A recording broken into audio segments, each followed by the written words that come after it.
New clues only leading to new questions tonight surrounding what happened to Malaysia Airlines Flight 370. Just a short time ago, China announced search efforts have broadened to include land areas, and dozens of ships are currently using a creeping line search pattern to cover every inch of water. Earlier today, we learned that the plane changed course shortly before the final transmission. CBS 2's Dick Brennan has more now on the missing plane mystery.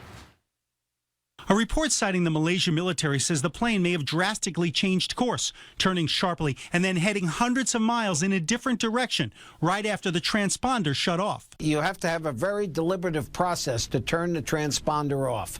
And if someone did that in the cockpit, they were doing it to disguise the route of the plane. The U.S. Navy is assisting search efforts with 2 warships, surveillance aircraft, and sophisticated radar to scan the ocean for debris. We assume the plane has crashed, but, not a bit of evidence, not a mayday, nothing. Dozens of ships, including those Navy destroyers, are using what is known as a creeping line search, following a precise pattern of equally spaced parallel lines. If they find evidence that could be connected to the crash, the ships can switch to an expanding square search, working its way outward with a tight series of turns, looking for additional evidence. You've got to deal with currents, you've got to deal with visibility. It's a much more difficult task than finding something on land.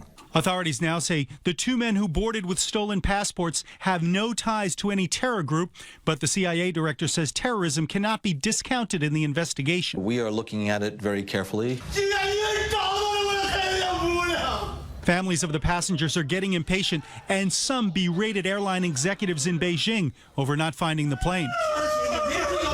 And the expanded search area raises questions about the investigation. They seem to have dropped the ball at every level, and I hate to be the Monday morning quarterback, but it appears as if they've basically done nothing right so far.